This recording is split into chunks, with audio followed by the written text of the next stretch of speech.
ఈరోజు ఈ కార్యక్రమం యొక్క ముఖ్య ఉద్దేశం ఏమంటే, ఇందాక మా కమిషనర్ గారు చెప్పడం జరిగింది, హైదరాబాద్ నగరం ఒక రాత్రిలోనో ఒక రోజులోనో తయారైన నగరం కాదు.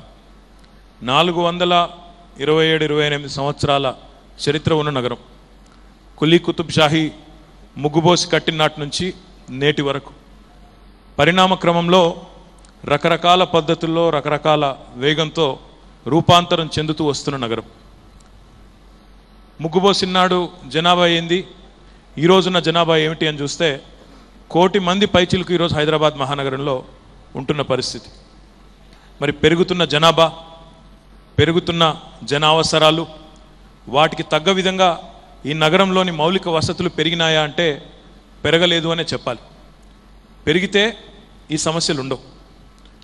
సహజంగా ఇప్పుడు మా ఎంపీ గారు మాట్లాడుతూ ఒక మాట అన్నారు, విశ్వనగరం అయిపోయింది అన్నారు. విశ్వనగరాలు అంత తొందరగా కావు. విశ్వనగరం కావాలి అంటే ఒకవైపు విశ్వనగరాలతో పోటీపడే మౌలిక వసతులు ఉండాలి, ఇంకొక వైపు వీధి కుక్కలు కూడా లేని పరిస్థితి కూడా ఉండాలి. అంటే కేవలం ఒక సైడ్ ఇన్ఫ్రాస్ట్రక్చర్ పెంచుకుంటూ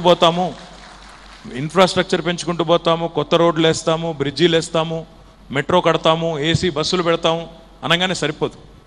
కాలనీల్లో అదే రకంగా పేదలుండే బస్తీల్లో కూడా మరి మౌలిక వసతులు అందించగలిగితేనే, కనీస అవసరాలు తీర్చగలిగితేనే, సురక్షితమైన భావనలో ప్రజలు ఉంటేనే మనం నిజంగా కూడా విశ్వనగరం అనిపించుకునే దానికి అర్హత ఉంటుంది తప్ప లేకపోతే ఉండదు. పెద్దలు చెప్తారు, Rome was not built in a day. Rome అనే మహానగరం మానవ చరిత్రలోనే, మానవ ఇతిహాసంలోనే సివిలైజేషన్కి, నాగరికతకు ఒక చిహ్నంగా చెప్తారు. కానీ even Rome was not built in a day. దానికి కూడా సమయం పట్టింది. దానికి కూడా ఓవర్ నైట్ ఏది కూడా కాదు. ఈరోజు ఈ కార్యక్రమం మన నగరం యొక్క ముఖ్య ఉద్దేశం ఏమంటే, అధికారుల పరంగా, ప్రభుత్వ పరంగా మేము చేసే కార్యక్రమాలు మేము చేస్తూనే ఉంటాం, చేయాల్సి ఉంటుంది, అది మా బాధ్యత. And we get paid for that. మీరు మమ్మల్ని ఎన్నుకున్న తర్వాత అధికారులు వారు పోటీ పరీక్షల్లో నెగ్గి వారు ఐఏఎస్ అధికారులుగా, గ్రూప్ 1 అధికారులుగా, ఇతర అధికారులుగా వారు ఎంపికైన తర్వాత వారికి ప్రభుత్వం నుండి జీతభత్యాలు వస్తున్నాయి. మేము ఎవరైతే ఎంపికైనామో ప్రజాప్రతినిధులుగా మాకు గౌరవంతో పాటుగా గౌరవ వేతనాలు కూడా వస్తూ ఉన్నాయి. కాబట్టి ఇది మా బాధ్యత. కానీ ప్రజల వైపు నుంచి మేము ఆశిస్తున్నది ఏమిటి, మీ వైపు నుంచి మేము కోరుకుంటున్నది ఏమిటి, ఏ రకంగా ఈ నగరాన్ని నిజంగా ఒక మహానగరంగా, విశ్వనగరంగా తీర్చిదిద్దాలి అన్నప్పుడు మీ సహకారం ఏం కోరుతా ఉన్నాము అనేది ఈరోజు ఈ కార్యక్రమం యొక్క ముఖ్య స్ఫూర్తి, ముఖ్య ఉద్దేశం.